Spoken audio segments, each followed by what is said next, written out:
আপনারা 7 মাস কি করছেন? ফ্যাসিবাদের দোসররা এদেশকে একটি নরকে পরিণত করেছিল, তাদের বিচার নিশ্চিত করতে পারি নাই। ফ্যাসিবাদের প্রশ্নে, খুনিদের প্রশ্নে আমরা সবাই এক এবং ঐক্যবদ্ধ। ঢাকাতে যে গুলি চালাইছে, যারা মানুষকে মানুষ মনে করে, ঢাকাতে বদলি করে যদি খুলনাতে পাঠানো যায়, তাহলে কি মানুষকে মানুষ মনে করবে? যে যাদেরকে এখনো নিয়ে আসা হয়নি তাদেরকেই মূলত পুনর্বাসন করা হচ্ছে। যখন আমরা আবার শুনি যে রিফাইন আওয়ামী লীগ বলে আবার নতুন কোনো আওয়ামী লীগ বাংলাদেশে পুনর্বাসন হবে, একটা কথা প্রথমেই বলে দিতে চাই, 15ই আগস্ট যখন শেখ হাসিনা এই বাংলাদেশ ছেড়ে চলে গেছে, পালিয়ে গেছে 5ই আগস্টে, তখন শুধু শেখ হাসিনা পালিয়ে যায়নি, শেখ হাসিনার সাথে সাথে শেখ হাসিনার যেই দোসরগুলো ছিল তারাও পালিয়ে গেছে, সেই সাথে আওয়ামী লীগও পালিয়ে গেছে। নতুন করে আওয়ামী লীগের পুনর্বাসনের আর কোনো সুযোগ নেই। আওয়ামী লীগকে যদি পুনর্বাসন করতেই হয়, তাহলে আমার যে 2000 শহীদ ভাই আছে তাদেরকে ফিরিয়ে দিতে হবে। যে 25,000-এর উপরে আহত ভাইরা তাদের অঙ্গহানি হয়ে কাতরাচ্ছে, তাদের অঙ্গ ফিরিয়ে দিতে হবে। তবেই কি এই আওয়ামী লীগ পুরোপুরি পুনর্বাসন হতে পারে কিনা, তারপরে বাংলাদেশের 18 কোটি জনতা ভেবে দেখবে।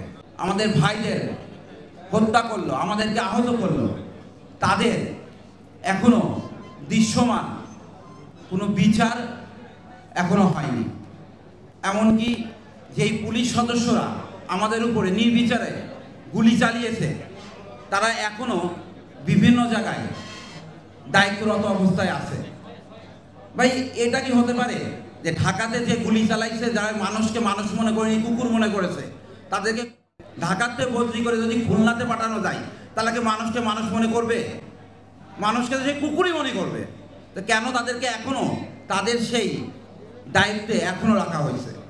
কেন তাদেরকে এখনো আইনের আওতায় নিয়ে এসে বিচার করা হচ্ছে না? আমি তো মনে করি যে যাদেরকে এখনো নিয়ে আসা হয়নি তাদেরকেই মূলত পুনর্বাসন করা হচ্ছে। আমি আজকে দৃঢ় কণ্ঠে সরকারের কাছে আমি এই আবেদনটা করতে চাই, যেন যারা আমাদেরকে গুলি করে আহত করেছে তাদেরকে অবিলম্বে আইনের আওতায় নিয়ে এসে বিচার করা হোক। জুলাই আগস্ট পরবর্তী আজকে 7 মাসেও আমরা যে সকল ফ্যাসিবাদের দোসররা, যে সকল খুনি লুটেরারা এদেশকে একটি নরকে পরিণত করেছিল, তাদের বিচার নিশ্চিত করতে পারি নাই। আমরা শুধু বিচারের কথা বলছি, তাদের বিচার করতে হবে, বিচার করতে হবে।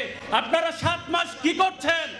আপনারা আপনাদের এই প্রক্রিয়াকে ত্বরান্বিত করুন এবং এদেশের সকল ছাত্র সংগঠন, সকল ছাত্র জনতা, কৃষক শ্রমিক থেকে শুরু করে সব লেভেলের লোকজন যারা এই আন্দোলনকে একটি সুন্দর এবং সমৃদ্ধ বাংলাদেশের এবং বৈষম্যহীন বাংলাদেশের স্বপ্নে তাদের আত্মহত্যের মাধ্যমে যারা আজকে আমাদেরকে এই বাংলাদেশ উপহার দিয়ে গিয়েছেন, তাদের রক্তের সাথে আপনারা বেইমানি করবেন না, বেইমানি করার দুঃসাহস দেখাবেন না।